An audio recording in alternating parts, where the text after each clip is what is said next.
Welcome back to another episode of Life After Moto.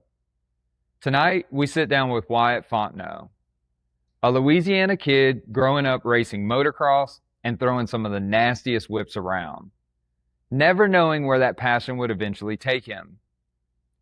From racing as a young kid in Louisiana to becoming an X Games gold medalist in his hometown of New Orleans. Wyatt's story is one of turning love of riding into something truly special. Today, we talk about what it was like growing up in the South, the early days of racing, chasing the dream, and what it meant to stand on that top step of the podium at the X Games in front of his home crowd. From a kid who just really enjoys riding his dirt bike to an X Games gold medalist, this is Wyatt Fontenot on Life After Moto. If you like what you hear, please consider hitting that like button and subscribe for future podcasts.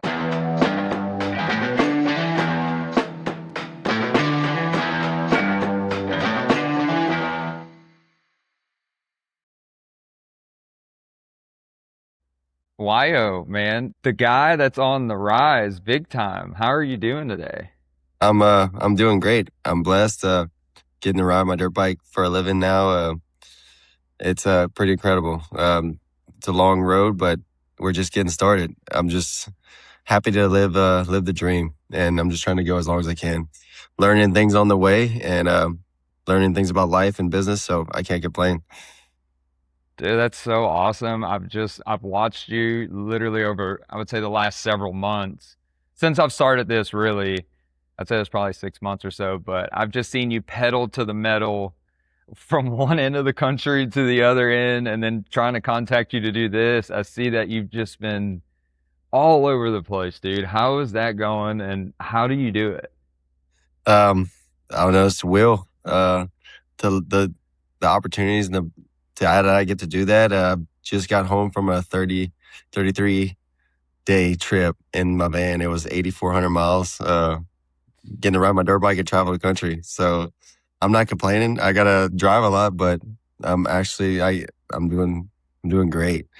It's Heck a yeah. blessing. Like, I know I said it a bunch, but to come from where I'm from, I know you're from the South as well. We share the home out there, and it's pretty cool to have the opportunities coming from where I'm from. Yeah, there's not much of that down there. They have a couple guys that do the freestyle thing, and from what I know and gathered on you is you were doing hill clickers and knack-knacks on 85s. Like, Yeah. was that always the route that you were wanting to do? I enjoyed riding a dirt bike, and as a kid, I don't know, I guess playing video games and just kind of exploring. I always was trying to do stuff, do tricks here and there, and always having fun. I always say have fun, and that's what I was doing. I was definitely having the most fun out there. And then the racing took my life. I started getting pretty serious with that. I got to the point where I was at Loretta's. My family did the most they could, and now growing up and like racing Loretta's and stuff as an adult too, it made me like see what they went through a lot more. Obviously I know as a kid, but experiencing it on your own and just puts a different perspective. It's like, and makes it you appreciate it a lot more. Then I went away from racing. COVID During COVID, I bought a dirt bike. I didn't have a dirt bike for a while, and during that time, I was able to. I went to the dealership and paid for a dirt bike with the least amount of money you could, just so I can get back on it. And then it was like $700, I'm at and that from place there, now, man. I love it. So I started riding again, and then I met some people.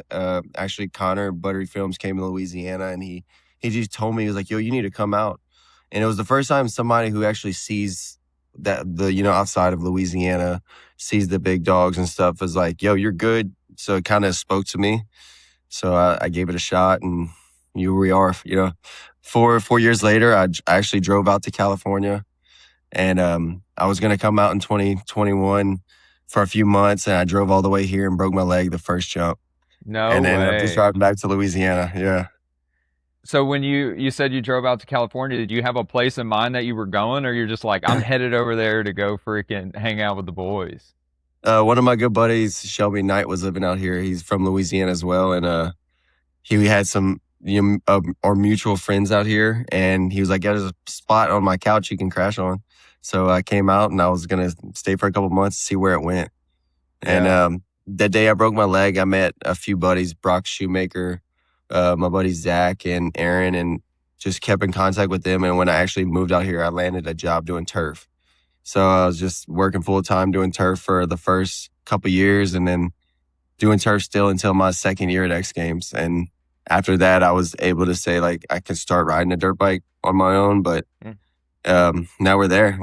I can't complain. Yeah. So you were grinding a job, laying Oh turf, yeah. like a 9 to 5 daily job, and then just motoing in the afternoons.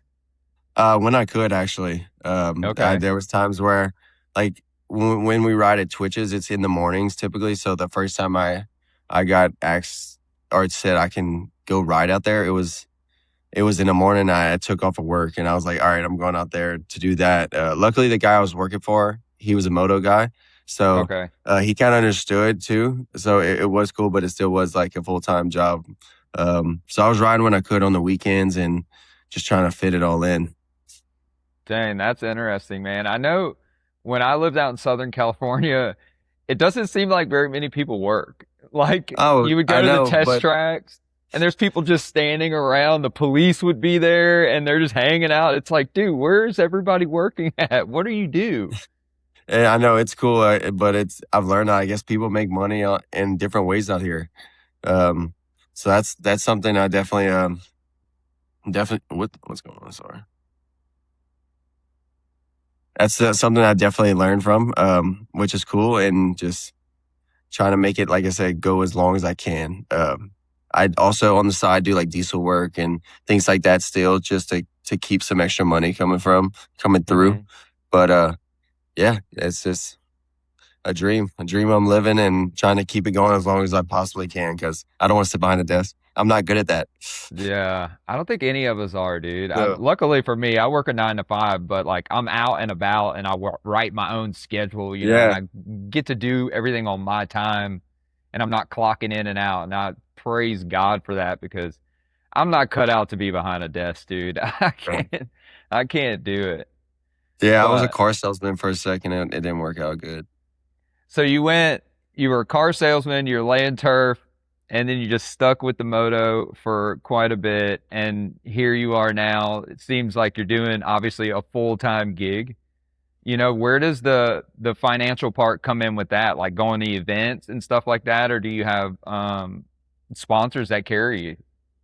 I'm fortunate enough I have a few sponsors that step on board with like One Industries, No Cap, DBK, who supplies my bikes and everything. There's a few companies that with them together they help out where I can do this, but also with freestyle shows and video projects and stuff like that. That's where more income comes through.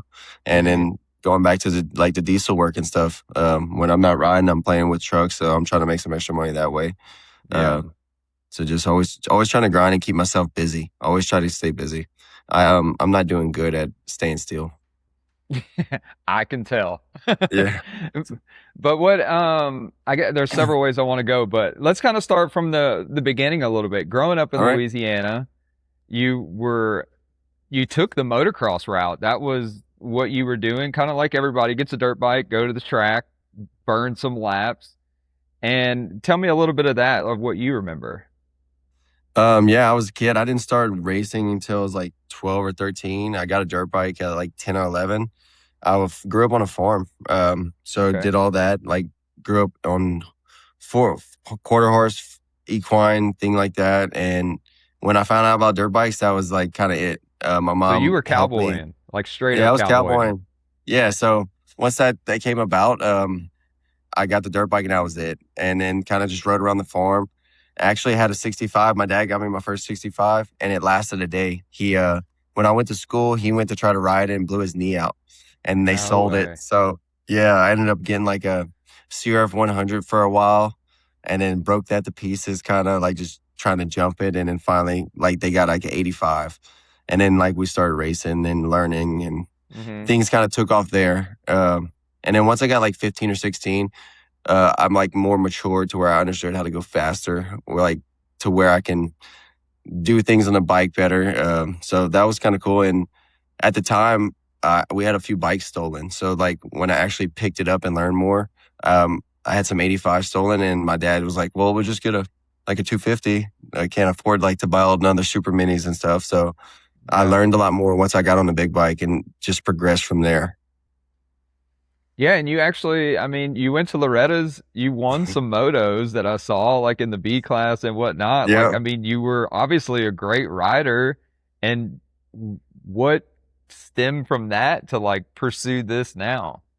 Um, I come from a hardworking family. I'm blessed to be where I'm at because where my family did, and they did what they could.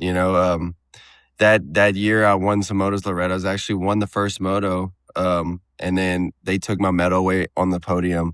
They said that like I cut the track on the first, like I had the last gate pick basically, and like got pushed out and Hmm. like barely like went around the tough flop, didn't gain no positions, nothing. Hop back on, and I passed for the lead like fifth, sixth lap in the moto, and then they ended up like DQing me, say I cut the track, and I was just all No right. way.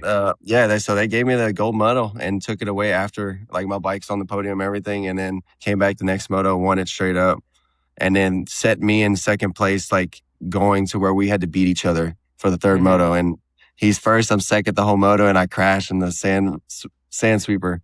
So Oh kind of just no. lose some position to go to third. But yeah, that was a cool opportunity. Like I learned a lot that weekend, and then kind of learned where I stood, like with how sponsors help out and stuff like that. Basically got just like a bunch of handshakes from that. Hmm. Um, and then it was cool. Like I just from there I went up and tried to race more on my own. My parents kind of weren't able to keep financially helping me. So I was handling racing and doing like work. I always just like did work here and there when I wasn't on the bike as from 16 years old up. And just at the time, got burnt out of it, like how some kids do. But when I stopped riding, I got into pit bikes pretty big. Okay. The few years I didn't have big bikes, I was hardcore racing pit bikes. Met quite a few people from the East Coast to the West Coast, and then going back, that's when I bought my dirt bike there in the COVID. Like I didn't have a big bike for a while, and COVID season, I went and put that $700 down on a on that 450, and that's the same 450 like I moved to California with and competed my first X Games on. No way. So at that time, like it had like 200 hours on the frame. Jeez, thing was ready to go. And Yeah, it was all especially, Honda though. It'll dude, last forever. jumping the stuff that you jump, like, how can you afford to be riding on something like that's not I pristine? well, I can't afford the best of. Luckily now I'm in a position where I can have the best equipment. I have so many great people around me. By the time I mean, I knew how to work on bikes. I knew how to keep it together, but I didn't have the best equipment.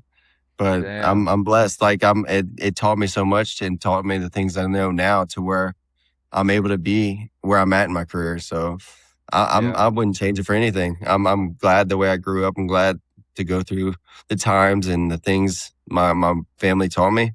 It's awesome. Yeah. Yeah, that's awesome, dude. That childhood is like unmatched when you think of just like all the stories and the way things happen, but it's so cool. And it's awesome to hear that. You said you race pit bikes, dude. There's some serious money in like Oh yeah, those I don't know if it still is around, but dude, there's some serious guys that race it. I remember what was his name? Was it Willie Willie Browning? Browning.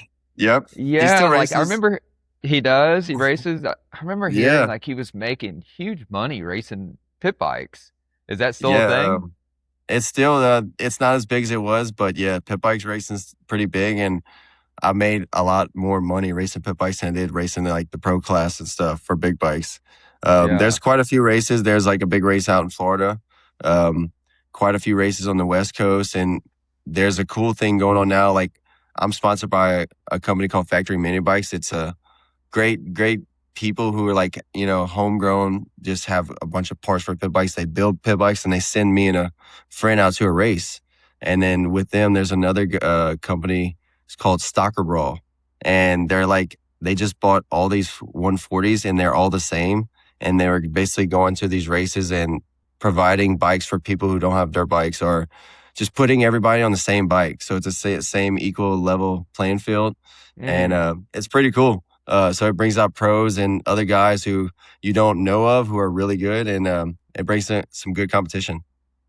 Dude, I bet that can get super interesting for people that just don't have a Yeah. bike and are like, I guess, is there a line there where it's like people that just know how to ride that fly somewhere that don't have a bike, or just random people like, hey man, sign Yeah. me up for this event? It, Kind of both. And then there's people who who are prepared for it because there's a big payout. Like in the pro class of that division, they bring those bikes and they have a few different classes, but the pro class pays out pretty well. So it's cool. Nobody can say that somebody's cheating or not. Everybody's on the same bike and it's really fun. Dude, I've always said that they need to have that at Supercross. Right? Like, like just, because some of the privateers and stuff can't afford what some of the factory teams have. Yep. But imagine if they brought 22 just stock bikes and you could just change the bars and whatever, and you have just a stock class at a Supercross. Like, I think I that would love be it. super, super Insane. fun. Right? Yes. So that needs to happen. Shout out to AMA. Yeah. That's a good idea. Yeah, dude, you add a whole nother class of guys in there, and everybody's on the same equipment. There's no, hey, his bike's better than mine. I like that. That's such a Yeah. cool idea. And I seen is that you actually posted something on that just recently with was that the e-bikes that they do that with also? They also do that. Yeah, there's another company, a good company, Electrico and Co. I met. They're from NorCal, and they make the sickest electric pit bike out right now. It's the best one, and they got all of those the same. So they can now have the 12 to 14-inch class to go with the 140s. Hell But yeah. those 140s, in the mod class, that's where it's at now. Like they're building. My sponsor, Factory Mini Bikes, builds it's one that says a 230 kit in it, and it's legit. You can ride it on the moto track and jump everything. They No put way. full A-kit suspension and stuff on it because KX85 stuff mounts straight to it, and Oh, that's yeah, so you cool. get all the real legit brakes and everything. It's crazy. How do you like those e-bikes compared to a four stroke? Like, tell me, They're what are your thoughts on it? they're cool. I was fortunate enough to be sponsored by Stark Future, and Okay. I rode them all last year, and they're really cool bikes. I think they teach so much to a lot of people as well. But I don't know, it's hard to beat the good old combustion, like the way the bike flies. They're good in each of ways. Like for instance, Okay. there's a kid that rides with us at Jeremy's spot, and he's 12 years old. His name's Boogie, and he instead of just going straight to a 450, he's just riding the Stark. Like he went from an 85, and it's crazy that you can hop on that and get on it and do that at that young age, or you can be, in your 60s and set it to 40 horsepower and make it like a 125. It's a really cool, Okay. unique machine that has given a lot of opportunities to people who haven't motoed. And then, but I think the bike also teaches you a lot of things that you can take to the combustion bike, and Okay. it's helped me a lot when it comes to the whips and stuff, to know where I'm at, air awareness and things like that, doing flips and stuff. And Yeah. then taking it to the combustion bike, it's just, yeah, that much better. How is the balance on it, or kind of what I want to say is the gyro on it? Yeah. Like when you do a whips, there's a point where it kind of you feel that Yeah. point where you want to come back with it. Is it similar on an electric bike than a? No, it's a lot different, but it's cool. Each bike, you got to know how to whip to be able to whip on an electric bike either way. But it's definitely, it's created a way where you can go so big too because of the wheel spinning and the gyro. It's hard to explain until you ride one. It's very unique. It's a unique feeling that what the bike can do. It does some really cool things in the air. I I've talked to several people, man, and they say I hear good things, and then people, I mean, kind of like myself, I'm like, nah, don't no Yeah, yeah. e-bikes, dude. I don't like the electric stuff, but I'd No, they're be really cool. super The e-bikes interested are to ride awesome. one. No, they're awesome. They're really cool.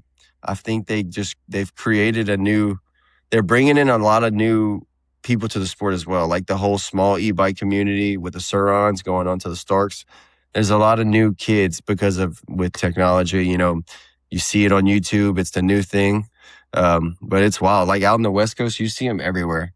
like kids are riding e-bikes all over the streets, all over the roads. So it's bringing kids outside. Nobody's playing Yeah. video games as much anymore. Dude, it's crazy you say that because I took my daughter to the park yesterday afternoon and there was a group of like 10 kids and they all had e-bikes. Now, what kind they were, I have no idea. They looked like a dirt bike and they were electric Yeah, and they're just ripping through the park. The cops are like right around the corner, but they're not even bothering them because they're not making any noise. But these kids are just slow walking wheelies, and yeah, like jumping culverts and stuff like that. Where if we were younger, when we were on 110s trying to be in a park or something, dude, we would have got kicked out like that fast. for sure. So That ain't happening. That ain't happening. But out here, it's actually quite a nuisance, like, because there's so many kids that are doing it and riding on the roads. So right now, kids are getting their bikes impounded, and you can't get them out of impound because they got to be registered for the road. It's like a loophole. But at the end of the day, I guess the kids kind of did it to themselves. Like, you give them a little bit of rain free, you give them an inch, they take a mile. But hmm there's good and bad, I mean, I'm not saying I'm innocent. I ride on the road, but I'm not doing what the kids are doing, yeah, obeying the laws and stuff like that. I agree with some of it and I don't agree with some of it, but it's cool. Like I said, it's getting the kids out the house. They riding, they ripping. yeah, yeah, yeah, having fun, right? I, Yeah. what's crazy to me though, just in Southern California in general, is like you have houses and wherever there's like the smallest patch of dirt or I mean, it's crazy from like skateboarding to Yeah. BMX jumps, trails. It's like you wouldn't even think that there's a mountain bike trail there because it's like between some houses, but someone put a trail there with some jumps or I could only imagine those dudes on those e-bikes just ripping all through La Cresta and all through, was it Sheep Hills down there where all Yep. those BMX jumps and stuff are? Like That's it's kind of a crazy little nuisance too. spots.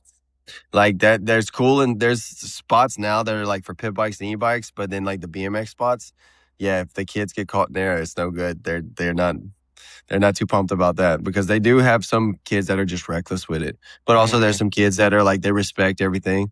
So there's a happy medium, and it kind of just Yeah. like they all stay in their lane and everybody stays in theirs when it comes to the BMX and the e-bikes. Yeah, but it just takes one bad apple, man, to Yep, ruin it for yep, everybody. for sure. And it's super unfortunate. I feel like you have that one guy that goes out there, tears all the crap up, and then it ruins Yeah, it for everybody. So, but dang. yeah, Yeah, man. it's part of life. Yeah, I want to ride one. Shout out Stark. Yeah, Let's get a Stark's ride got. day. Yeah, come on out, dude. We'll get you on one. I got my good buddies Justin and Ryan here. The Star guys, they'll definitely get you set up. There's only like 3 sitting in here right now. Heck yeah, that's pretty cool. And you just plug it in and freaking lube the Yeah, chain up and rip it, huh? yeah. Let me show you. It's pretty simple. They got one sitting on the stand right now, but yeah, this is the stand. It's the heaviest thing ever, but it's the best stand ever. And then that's your charging port, and then you grab your cord, and it goes in here. Boom, right here. We got this one set up where we got the cord coming off the ceiling, but it is Oh, so wild how. is the stand the charger? Yeah, the stand is the charger, but Ah, that's pretty it's the cool. most the most stable stand. And now they have a faster charger that's a backpack. So like you can go on the go. There's like they have a supermoto version for guys who like ride it to work. So they have a backpack they can charge it while they're at work, which is come to find, I believe the faster charger now. No way. But yeah, they're cool. Like it's definitely like you lube your chain, you put it up, charge it overnight, go Yeah. ride it. Yeah, it's. I mean, you check your Dude, you just spokes and need to stuff like that. ride out in the hills with a solar panel on your Yeah, back. you're out. You just you You're have out full charge all the time. You just never even have to for fill sure. up, man. They're That's what cool. I've seen. Sorry, go ahead.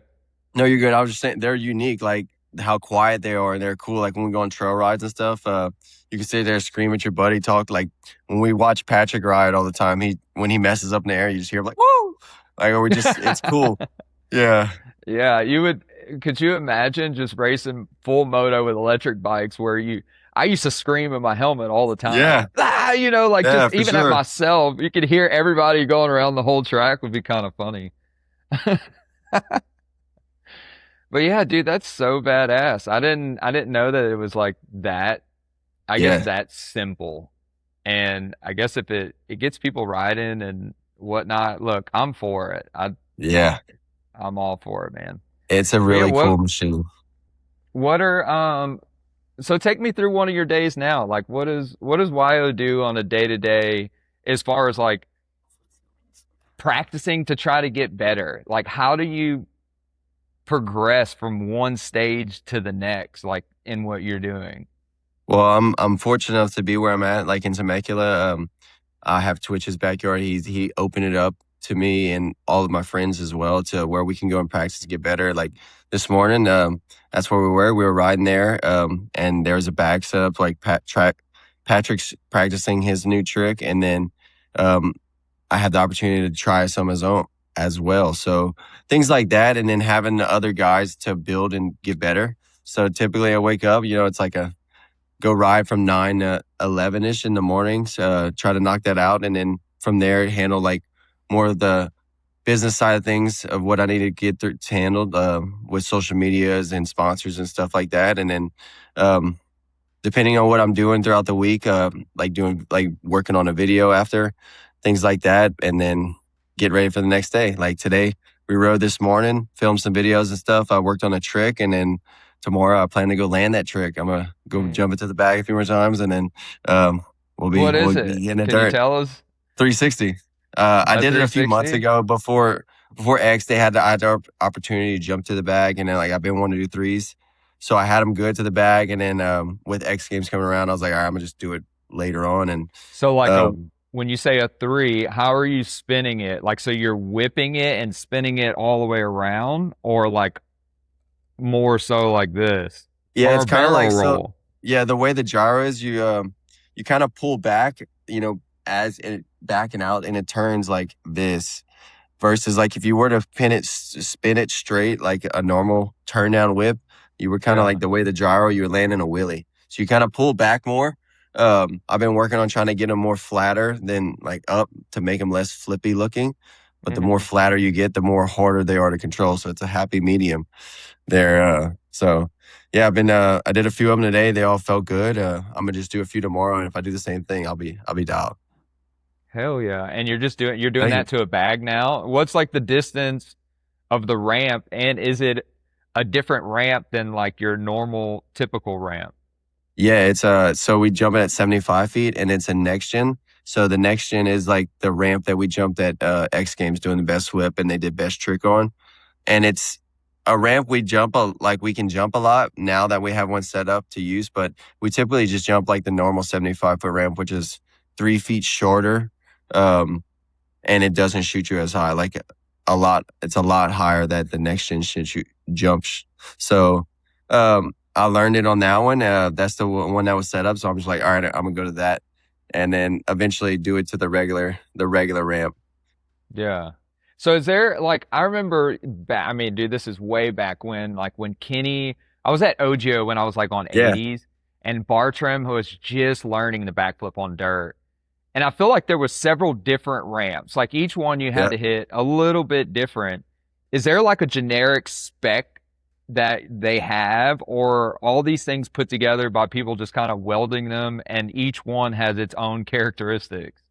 They started like that, and then they turned into so the one like for instance the one that's at Jeremy's it's like an American style ramp.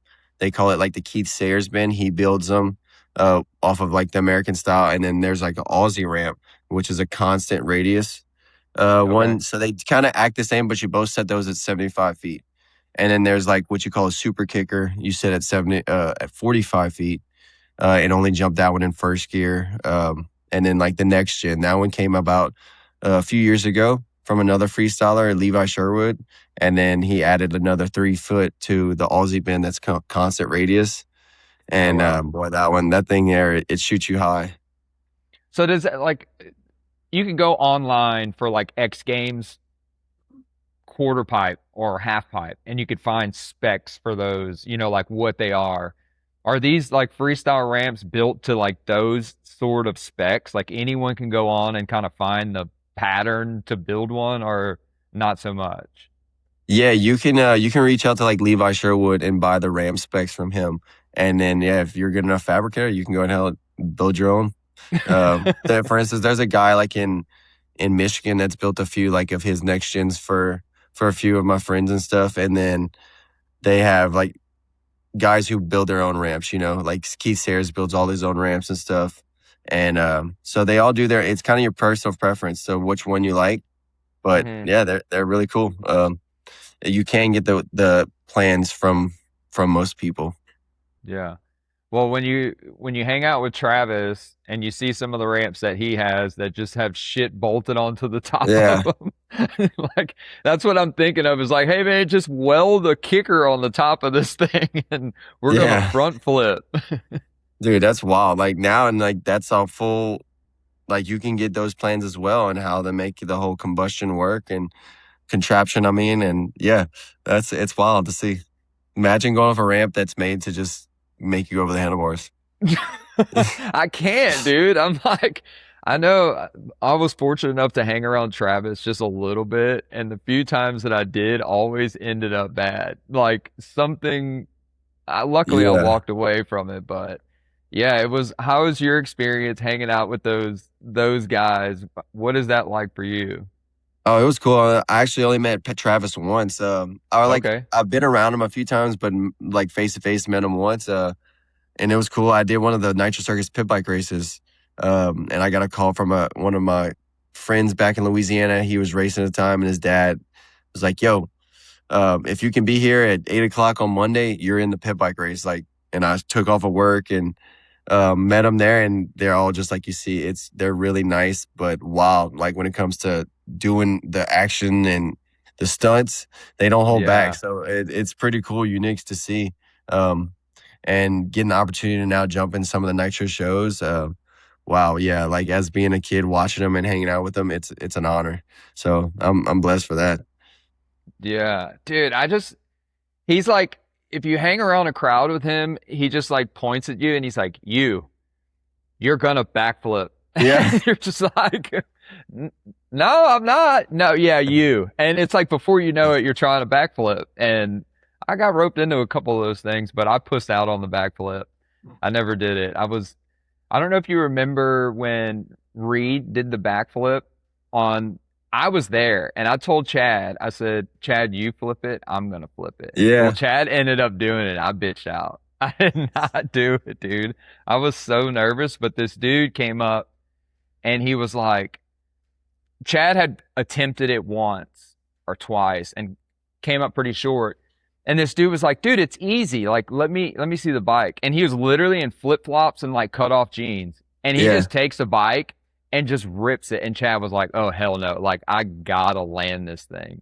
What was it like whenever you first committed to doing your first flip, or who taught you how to flip? I learned it at Jarrett McNeil's. I learned it with Patrick as well. He did his first 75-foot flip to dirt as well that day, and it was cool for all of us to kind of have the opportunity to learn it from the people who've been.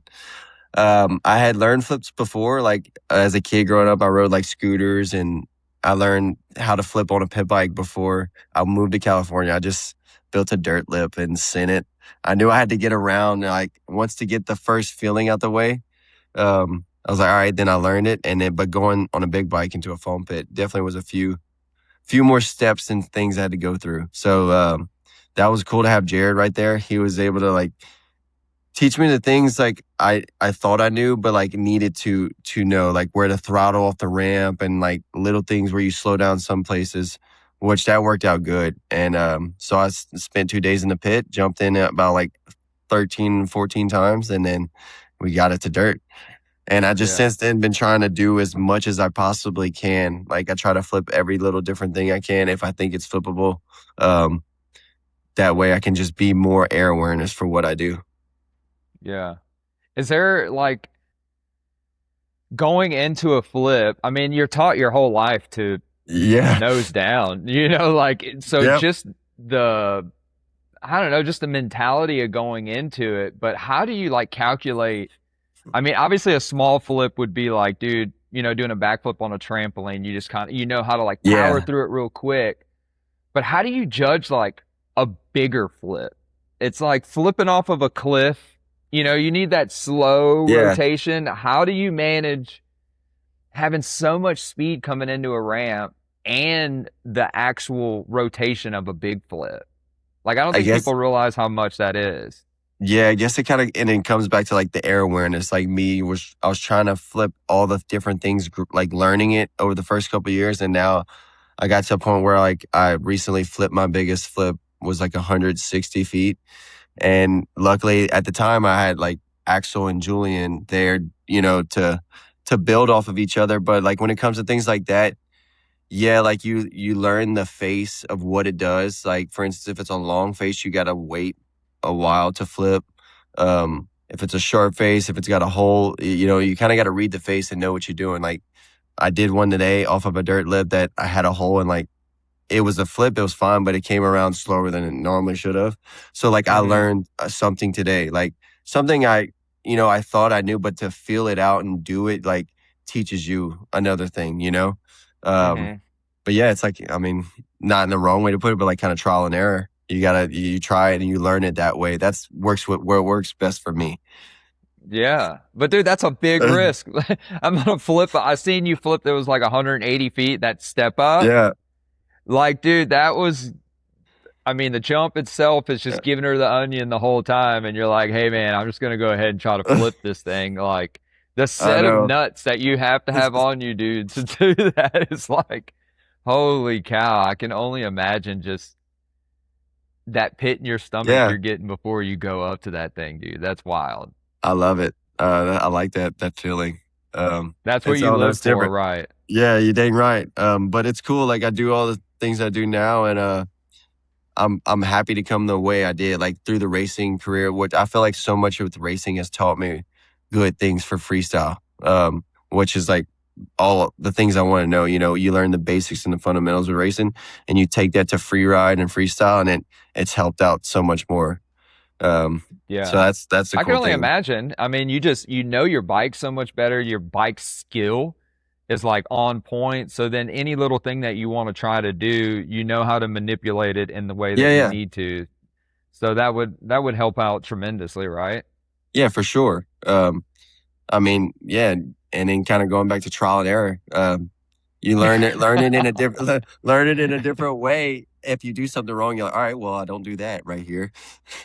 Yeah. Dude, that's just it's a wild game, dude. A Yeah, wild game of like, hopefully this goes the way. I guess you just it prepare goes. yourself with your skill that you know what's too much. And I think the bags and the foam pit, like you said, have just taken it from here to here, Yeah, where without that stuff, like I think most stuff wouldn't be possible. 100%. I think the bag that got introduced a couple years ago, definitely helped out, and it brought a bunch of guys into the sport too. Made it safer. I mean, you don't have to go out and worry about absolutely killing yourself if you don't make it. But yet, there's Hmm. times where a bag can cause some things. Like the bags are cool, but I'd rather jump to dirt. Like you know what's going to happen when you land on dirt. Like there's times where if Yeah. you jump on a bag, depending on what bag it is, there's like cheaper versions of bags and the nicer ones.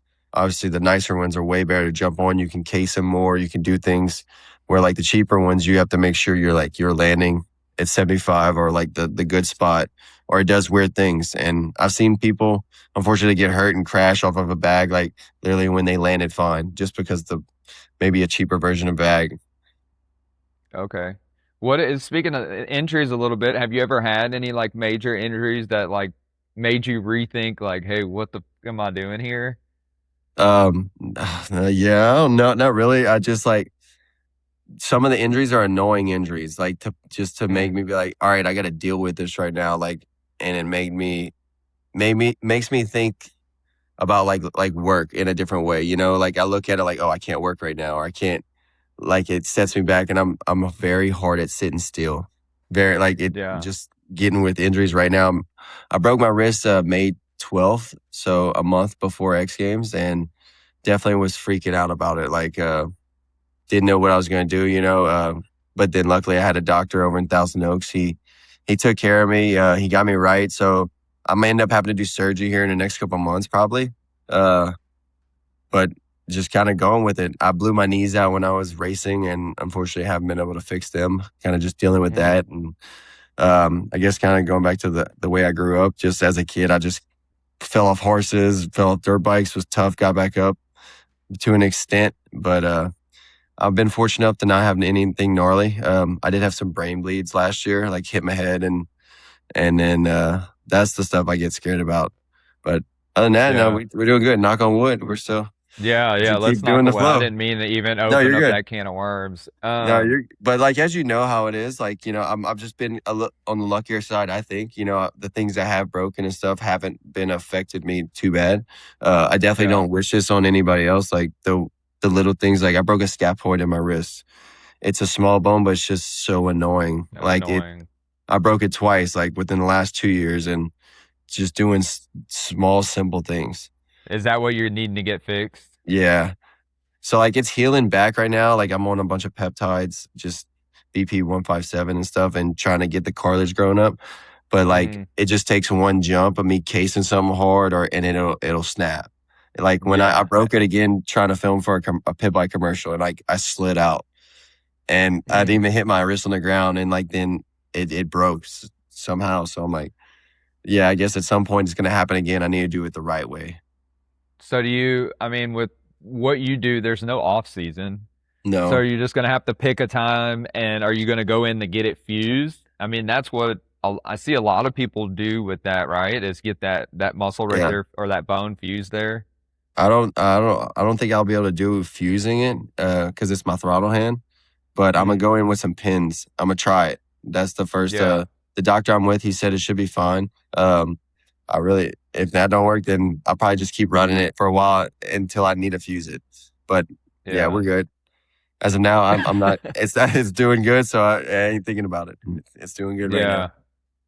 Yeah, it's crazy. It just takes that one little thing to like shock Yeah, it where you like it reminds you that it's there. But I mean, dude, you're just doing big ass jumps and stuff all the time. Like landing, just doing some weird trick or hitting it the wrong way, I'm sure yeah. just drives you nuts. Like imagine if that thing was good all the Hey, time. but yeah, it feels great. Luckily I'm with a doctor right now that does some awesome work, some great therapy, and it feels amazing. So I ride with a wrist brace, and with that on, I feel a lot more stable. So we're Heck just yeah. rolling. We're doing good right now. Just keeping the Yeah. train going. Well, speaking of, man, and the let's talk about the X Games gold Okay. medal in New Orleans. Like, what does that mean to you? I mean, you work, I don't know, you work your whole life for something of that caliber accomplishment. What does the hometown X Games gold feel like? It's incredible. Like, not only I'm proud to do it for myself, doing it for like Louisiana as well. As you know, there's not many greats that come out of Louisiana. The last person you talked to was Matt. So it's cool that I actually got to see him not the other day, but to do it in my home state and to be like one of the guys that I can represent Louisiana, it's an honor. Um, and it's kind of cool. And no better fairy tale story to do it like that. How I moved away chasing X Games and doing this, and X Games brought me back home. And yeah, it's incredible. Like Dude, I'm I still got the on the full chills. yeah, I still am. Like it's amazing, and I just got to keep it going. We can't just be the only one. Yeah. Yeah, exactly. That's what I was gonna ask is like with that accomplishment, man, what's next?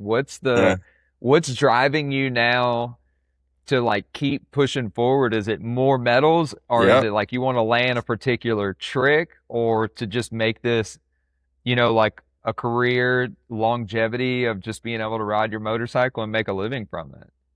yeah. I mean, all of the above, basically. But going on to the last one, like I want to be able to ride my dirt bike and make a career out of it, and people love me for who I am. That luckily I'm a free rider, kind of like the skateboarders, where I can express myself. I'm proud to be from Louisiana and Southern pride with me. So I don't know. I'm glad everybody loves this coon ass, and I'm able just to live my dream because of them.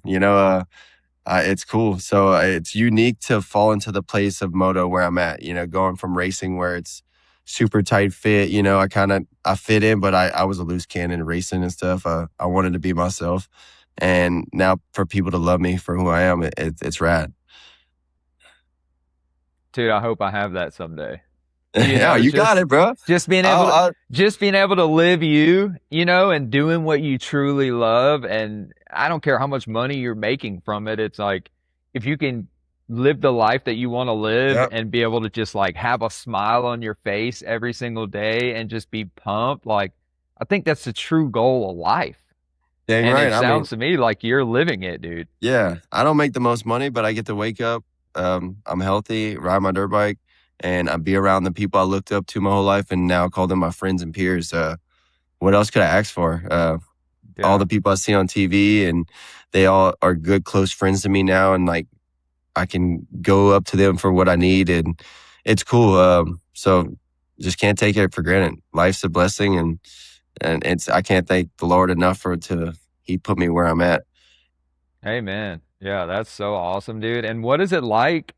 I mean, pretty much freestyle or free riding, whatever you want to call it, what y'all are doing, you have to be like a full-time content creator.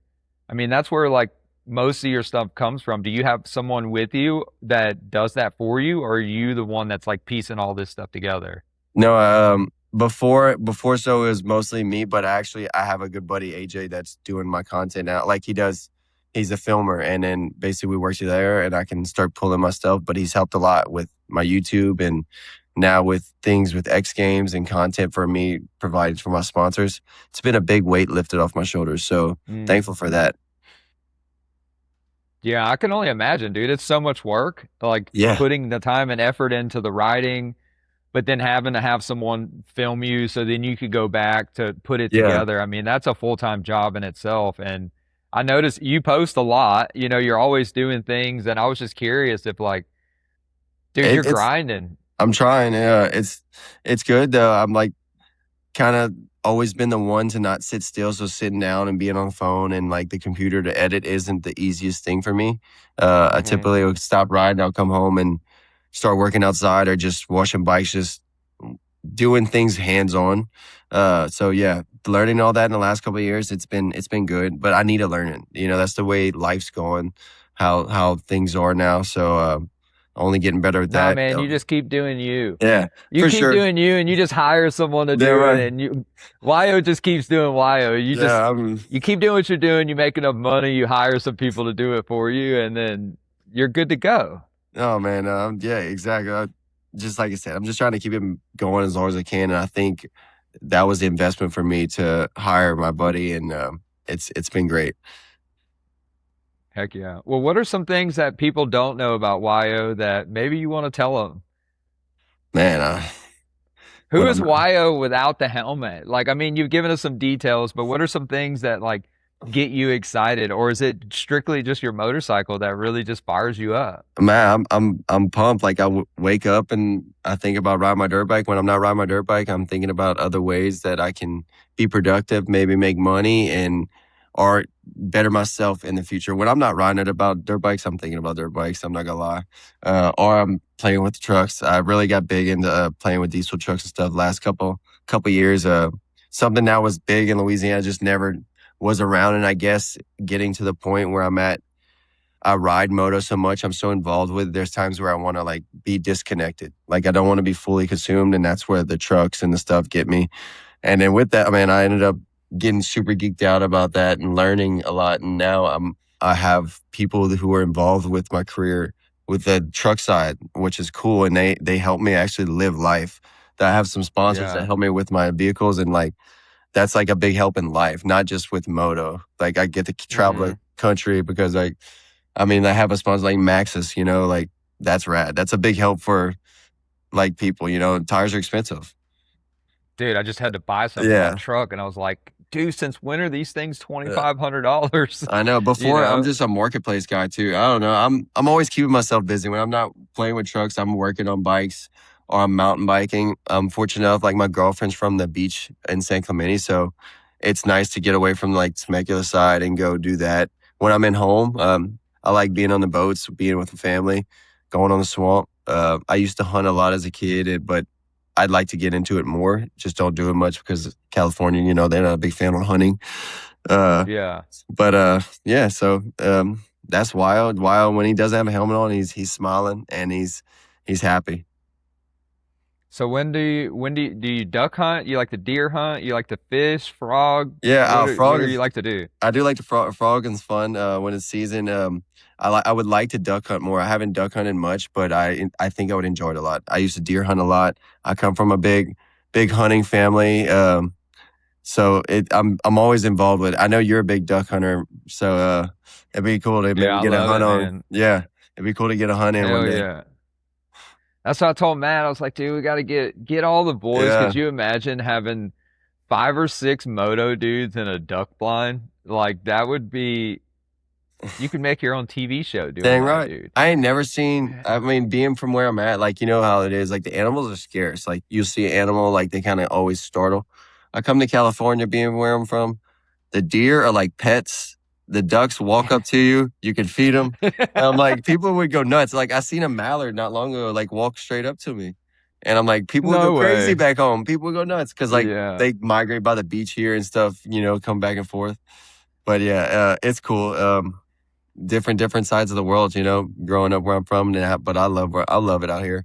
I know it's expensive, but there's a reason why it's expensive. It's nice. The weather's nice. Everything's at your fingertips. Um, so it's cool. It's definitely a big help and a big part of like where I'm at in my career. Yeah. What is it like hanging out with the guys? Like, who is your crew that you would say if you could pick 3 guys to be like the dream team to go riding with, who would those guys be? Ooh, that's a hard one there, but it'd Not probably to single out no, anybody, but if you had it'd to be pick three, Twitch, Patrick, and then I think Josh Hill. Those three, okay. yeah, they had like with the knowledge, the skill, the different skill sets they all. I think it would be gangster. Yeah. I seen that y'all did that I don't know, was it Full a video descent, that y'all did with yeah, with the trail? Like how fun was that dude. shooting that with all those guys? That was a really big opportunity for myself as well. Like that was cool thing to be part of a monster video, and I'm not a monster athlete, so that came through Josh Hill, some dude I've looked up to my whole life. Like it just, and he put in a good word. And was like, "Yo, we got to get Wyatt on here." So that was rad in itself. And then he worked with my buddy Grant, who runs that place Wyvern, and they spent like two months out there just running equipment down the gnarliest hills, building these crazy course, and we spent a week out there filming that, and it's really cool to see what goes all into the production of a video like that, to Yeah. get that side, you know, you don't normally see. So it was rad to be part of that, and I was just taking it all in and trying to be where they needed me to be and help where they wanted me to help. Yeah, I mean, I can only imagine just having that group of guys you're talking about in the hills cutting up. And it seems like that's the group that is the free riding culture. You know, like if you think about social media or flips or whips, Yeah, it's like it all stems from those kind of people that you just mentioned. You know, like Twitch is in the center of all of it.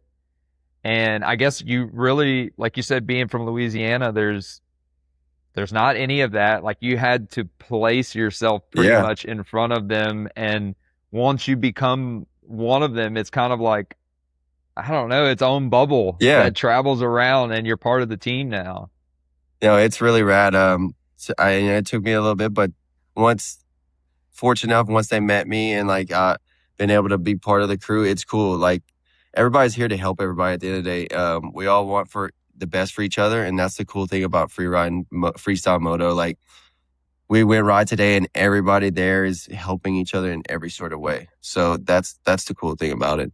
Um, oh, and then with that, you know, what goes around comes around. That's a cool thing with it. Yeah, and I know with moto you really don't have that. You know, everybody's trying to get the edge over this guy, and I don't. Do you see any of that going on as far as like other people against y'all's? Like, is there rivalries that go on, or pretty much the whole moto freestyle community is pretty spot on and helpful? They're all pretty helpful. I mean, there's a few dudes who single themselves out, and I think they make their own rivalry with themselves. But for the most part, everybody I'm around is the people I want to be around. We all sit Yeah. there and help each other and drive each other to push. So that's the cool thing about it. Um, there's nothing else much to say about that. Everybody's great. Yeah, I'm blessed. Like I have the coolest people. Like who we push each other. There's a kid right now named Seth. We call him Boogie. He's 12 years old, and like he's jumping the same. He literally does everything we do, and it's just crazy to see a kid that age. Like, and we're all just trying to help him and stuff. Like, and he's so mature and he's like learning it. And then there's like Patrick doing this crazy trick that, nobody's ever done. And we're going to go and set up the ramp for him. And Patrick's helped me so much do the tricks like I'm learning. It's cool. Like we're all trying to help each other so much. Like that kid Boogie, he towed me into some jumps the other day. No way. Yeah, it's just That's crazy. so cool. Yeah. Hell yeah. Well, man, what do you say? What do you say if you had to look back on your 16-year-old self? I mean, you're still pretty young, right? You're only like 27, 26, 28. I was like, dude, you're still pretty damn young. Like, what would you say looking back now to like your 16-year-old self, or what advice would you have for someone that's trying to get to your level? Patience is key, and definitely learn from the people around you. Like, take it all in. Understand who's there to help you, who there's not. But big thing is patience. Patience key. I was moving out here to chase this dream. It was a little difficult in the beginning, but we made it happen. It's just like I was a little impatient in the beginning, just trying to understand, deal with life and live, and it's all worth it. If you have a dream that you really think is worth fighting for, just be patient and work hard because it's gonna come. Hell yeah, dude. Yeah. That's some great advice, man. Thank you. Well, Thank you shoot, so dude, much. I don't want to take too much Oh, of you're your good, time, bro. man. I appreciate you so much. I don't No, know if you're there's the any man. stories you want to give me, or you I want to know wanna... about what's the thing with the orange hubs? As a kid, I used to watch Matt Lemoyne videos and like in the ranks and stuff, and you were the KX with the orange, and that's sick. What's the thing with the orange hubs? Dude, if I would have known how big those orange hubs would have been, or like known that it was something that I would be remembered for my whole entire life, I don't really know, to be That's honest. sick. My dad was building a kitted out 100, and it was like a Loretta's bike. And he's like, hey, we're gonna powder coat these hubs. Like, what color do you want them? And I was like, orange. And orange is like my favorite color. Like Yeah. sunset orange is like it. And sure enough, he did them orange, dude. And like, it's just one of those things that I guess it's just a staple of, Yeah. if you see orange hubs, it's the ML bike, man. That's And sick. it's Yeah. just been stuck around ever since. That one and that there's like the video of you at a ranch on like in the ranks, and that's a sick. I go back and watch that too. I wish I could. I used to have that DVD. It's gone. That was one of the sickest DVDs. Dude, we can get you on. Oh, bro, you got one. Let me know. I'll In the pay ranks for it. too. Yeah. In the ranks too. And dude, those were just such great times where I look at it now that everyone like yourself, you have like your own content creator, you create your content and you put it out for the world to see. And people follow you if they like it. They become fans of you because they get to learn who YO is through your own vision, I find like back then, if you really didn't know someone, like Wes was like the guy that he drove all around, and did video segments with these people. So like when these DVDs came out or were able to download, or I mean, they weren't even able to download. You had to get the disc, you can't go to even the Reddit, find you it. buy the disc. Don't even have it on Yeah, YouTube. Nothing. It's kind of crazy you say that because I was looking through some of that stuff and it isn't. There's like, you can't find the whole, It's like clips. In the ranks too. Yeah. Yes. And it's some random dude that videoed it off the TV. He like puts it up there. It's just blown out. But yeah, I think all that stuff should be converted and put on there because I would even watch it myself. I love, especially going on here, talking to some of the old guys that I talk to, like from Mini Warriors and stuff like that. I would love to be able to even just get clips and stuff off that because it's crazy to think that all the guys that are my age or especially your age have been videoed from 50s. And all of those guys have been videoed for 50s, but it was all on like just those videos where now, everybody just kind of does their own thing. But I think they need to bring that back more so like a DVD style. For sure. Shoot a movie with maybe not everybody have their own segment or whatever, but more like a travel around type deal and build like an old crusty Yeah, video, you know, something like that. I think that is something with social media now that we're missing. Like we need that full get together, a new travel the Krusty's. world. Yeah, Damn that's right. what y'all need to do, man. I have a buddy who's like, actually, he spoke some ideas of that. So hopefully that can come into play. That would be cool. That would be really cool. Tell me what person that loves dirt bikes that has not sat down and was like, you say Crusty Demons of Dirt or Terra Firma, you know, like that Yeah, don't know those DVDs. I can't name a person. And dude, I feel like the youth now is missing that. Oh, You got for YouTube sure. and For sure. Instagram, but you need that old, just bring it even back on a DVD. You got to buy a DVD player to play it. Yeah. Damn right. Dang Heck right. yeah. Yeah, dude. Yeah, man, I miss those days. That was some great times, and I know like I'm a little bit older than you, but those times and those guys in those videos, even talking to them now, it's like you don't miss a beat, you know, like Yeah. the moto community is so rad. Like all of you guys give me your time to come on here, and I've never even met you before, and I feel like I've Oh, talked to you 100 hell times. yeah. We already got a duck hunt planned. Yeah, hell yeah. We definitely need to make that. Well, definitely No. whenever if you ever get your surgery or something done, that would be the time to do it, obviously. Or if you're ever in North Texas, dude, freaking Oh, hit I me might up. be. I'd I love probably to. will be in a month. I'm a holler. What part of Texas? I'm a little bit north of Dallas, so I Okay. actually live in Sanger, which like Yeah, yeah. Denton area, but not far from, probably like 45 minutes from Oak Hill. Okay. My There's aunt not lives really in too many. Frisco too. Okay, yeah, I work all through Frisco, That's build sweet. homes and stuff all through there, so I'm over there quite a bit. It's growing Yeah. like crazy. When I drive to Louisiana stuff, I don't like doing the 10. So I go 40 and I drop down through like Amarillo, 287 to Dallas. It's like an hour longer on the trip, but just way better for not looking at nothing through the desert. Yeah. Yeah, and then a lot of traffic. Yeah. You got that Dude, right. we got road construction like Dude, crazy. you ain't lying. You ain't lying about that. That's one thing that I say. I went through Louisiana or went back to Louisiana a couple of months ago, and dude, it hasn't changed a Okay, bit. the roads are Like I don't terrible. I see hope you don't much. say it. Yeah. I was like, oh, is he about to say The the roads are good? Because they're terrible.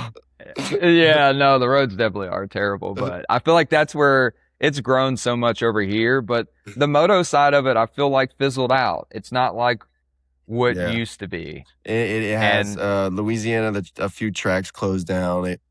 Quite a few tracks went through so many different track owners, and no, not in a wrong way, but I feel like kind of Louisiana is like stuck in a hole with themselves too. Like, it's like there's a lot of people that like some track owners cater to like certain people and some don't, to where it's like it's like creates like a division in Louisiana where some people go somewhere where in California there's not, like every track's sick, like they don't cater to certain people and like they're always packed and always going. Don't get me wrong, there's more people here, but after traveling and understanding and learning, I think things could be different. But like I think Louisiana's doing great. Like my local track in Brobridge that I used to go, it's booming right now. My buddy Ben, who he took the reins of it, and it's doing great. Back to like Tuesday night, Thursday night practices in the week, and then there's a Wildwood that's not open as much, but it's a very good national style track. Like when they are open, it's is rough that in and Kentwood? yeah. So it's still owned like by the same people and ran by a different set of people, but it's a great track, still big, fully done. Vernon McKinney is pretty much the guy who builds all the tracks in Louisiana now. Like he's great at everything he does. Yeah, I Like, love Vernon. yeah, he's sick. I want one day he's gonna build me a free ride course. It's sick. But yeah, so obviously when he does stuff, like the tracks are great. And he just built another track. What's it called? It's at a four wheeler. It's Sabine in Texas, like right on the Texas and Louisiana line. They built a full track at the four wheeler mud riding park. So like that's a really? new spot. But there's a few racing kids out of Louisiana that are killing it. One of them just won the Super Mini title, Easton Graves. And then there's Dude, he's Matt. nasty. Yeah, he shreds. And then there's Matt. There's another kid who's on like 65s, 80s, and he shreds as well. He does GNCC, Loretta's. His dad's just kind of putting him in all whatever he wants to race. There's a few kids, so that's it's cool. It's cool to see that the scene's still Yeah. there. I think Louisiana's booming right now. Far as like when I went back home a few months ago, it's the local scene is reviving, it seems like. So I'm pumped for that. When I left, it kind of was like it seemed like it wasn't there, like as we know, growing up, you grow up to go Hmm. to a place that all the gates are packed everywhere, and you'll be lucky Yeah. to get like close to half a gate in some places. Yeah. Yeah, I think that's just the biggest thing is you have a few standout people like yourself, and unless if you were to stay there and not move yourself out of the thing to excel like you did, and I feel like I had to do the same thing. I only could do so much. I remember being on 80s and was racing the money class, Yeah, because I was racing the bigger bikes and I had to really leave Louisiana, which was unfortunate, to go race in Texas where there yeah, was always fast people, a little bit better tracks. But I feel like it's still you like that. can, yeah, I feel like you have to move to a place where a lot more people are doing it. And I think that's unfortunate because then it takes away those guys that bring guys to the track. Like if you were going to your local track on a Tuesday night, how many kids would want to go to that track because you're there? But when you remove like a person like yourself out of that area, then maybe the crowd's more dispersed rather than being like all concentrated at one Yeah. track. Yeah, I So it definitely kind of, understand. Definitely for what is sure. that track that you're talking about? Is that the Swampland track? Did they rename it? Is that Bro Bridge? Yep. The same Bro Bridge that's been there forever? Same one. So my buddy Ben who runs it, he has been like he worked there the longest. He knows Mike Shea, the original owner who was there, and then there's another guy, Yeah. Jason, who took it, and he was like Jason's right hand man. Um, so still that place is owned by like the Vanways, the family that has their own course, and so that track's always gonna be there as long as like it's sick. So Ben, luckily he'd been there all his life, most of his years, and he took the reins and he definitely turned into a beautiful place. It looks like a golf course now. He's got grass everywhere. Like it's awesome. He's killing. He's doing such a good job, and it needs that. Like Louisiana needs it for a while. Like I mean, Moto was dying. Like there was at 6 tracks at a point, and I think there's only still like 3 open. Like there's 4, but like constant 3 open. Yeah. So he needs it. And being at Lafayette's one of the bigger cities in Louisiana. It's off of I-10. That place needs to always be there. So Yeah. me and my buddy Shelby, before we moved to California, we purchased a ramp out in Louisiana, and it's just been sitting at my mom's house. And this last time I went home, we finally got it fully set up, so it's at Bro Bridge now. Luckily, they gave me a place to ride when I come home, because like I'd come home now being where I'm at, and like I don't have a ramp to ride, or I go ride track, so it's a little hard now to be able to go and ride a ramp when I want. That's awesome. Yeah. Hell yeah. Well, when you posted those videos, I didn't even recognize it. Like I've been to Bro Bridge a lot growing up. And one, I didn't even know that the Vanways owned it. Yeah, Like it's that's that. cool as Yeah, I guess I shit don't know if I because should they're have said it enough, full but yeah, they motorsports do own it. That's a people. great family, and they always they love moto. They're all about motorsports, everything like that. So it's cool to have them wanting to open up their place and just let it keep running for the public. It's Yeah. just cool. It's just one of those families that loves moto, gives back to moto. Yeah. And have, from what I understand or used to, is like they have the funds to do Yeah, it. And you need someone that's like that truly enjoys it and have been doing it for such a long time to like keep yeah, that staple there for people that don't have anywhere else to go. That's so sick. yeah. That's awesome. The good people over there. That's a lot of help in my career too. Like they being able to go ride their little spot, and I was able to make some videos too before I moved to California at their place, which is it's cool because they got a very unique property. But yeah, shout out to Vanways. Hell yeah. Is that the ultimate goal for you is to like build your own complex at your place in Louisiana and someday move it there? I would like to. I've been thinking a lot of being in the area you're in, like outside of Dallas area. Um, just I'm trying to think of like how life would be, if I actually did have that happen and compare myself to people who live on the East Coast that are in my position, how they got to travel still. I don't know. I feel like Dallas wouldn't be too far from my parents, like 6 hours just, but it's still Mm-hmm. right there where the land is great and they have the best moto in that area for moto. Mm-hmm. So I'm trying to like weigh my options, but as of now, I don't know. My only thing on my mind is still next gold medal, next what I got to keep going. So with that, I'm learning what I'm gonna do, what the next step is, because like the career kind of Yeah. changes now. Like with this year, I've been able to travel more than I have and go back home and to experience what's gonna be like, and now like do work from home. So I'm still weighing all those options out. Yeah. I did do when I lived here while racing, that was one thing I loved. There was no flight that was Yeah, more than like 2 hours. It was all pretty close and centrally located. And we always had a good group of guys. But from what you do moving here, like that atmosphere that you have there with those guys being able to push you every single day is like you wouldn't have that so much no. here unless you had three or four of those guys come with you. Yeah, that's the unfortunate thing. Like I have a ramp back home, but it's great having people that push you to be able to like have somebody just So you spoke it right out my mouth. You need someone to egg you on, Yeah, dude. yeah, for Like, sure. yeah, tell you it's a good idea when it's Yeah, really not, and hope for the best. you damn right. It's a lot of that trial and error, man. Yeah, It's so hard to do trial and error by you yourself. got that right. Well, there's only no better way to than do it by yourself though.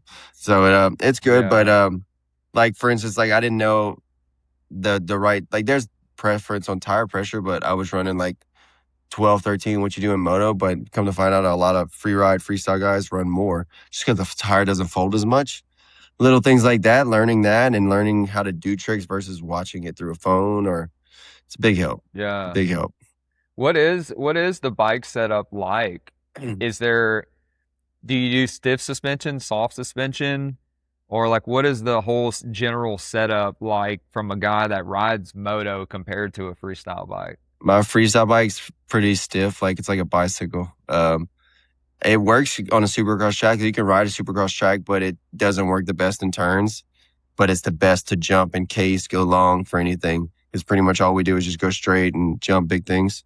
But yeah, so Yeah, my bike's just got a really stiff setup. It's tuned with a map and just a pipe. Nothing too crazy. Being that we're on 450s, we don't typically go the fastest we can go. Like it's rare, but we do that. But for ramps and stuff, it's like on torque. So stiff setup and a little bark. what gearing do you run on there? 1352. Or does it matter? No, at 1352. 52? It's like what your preference is. Like, that's like I think a happy one for me. A lot of ump in second, and then like typically anything over like 100 feet, it goes in the third gear, things like that. So all the ramps and whips and all the stuff you're doing, you're hitting that all in second Yeah, gear. yeah. Yeah. Yeah, I could see that. I'm still sketchy. And but it's Like that's crazy. To some the new ramp, shit. ramp is chill. Like the first time you do it, you're like, all right, but like it's the same thing every time, never changes. Yeah. Well, heck yeah, man. I Mhm. Once again, dude, Oh, it was thank a you, pleasure thank having you. you on here, and thank you for giving me your time, dude. I'm a fan. I love it. I love to see you being happy, and the persona you put off, I see now is like what you get. Thank That's you. the I true appreciate YO, it. and Thank you, man. I know I may have babbled a little bit here and there, but I'm happy. Like, it's an honor to be nah, dude, on that's what this makes and it talk to cool. you. And thank you for your time. It's cool. Yeah, hell yeah, dude. I appreciate you very much. Oh, no worries.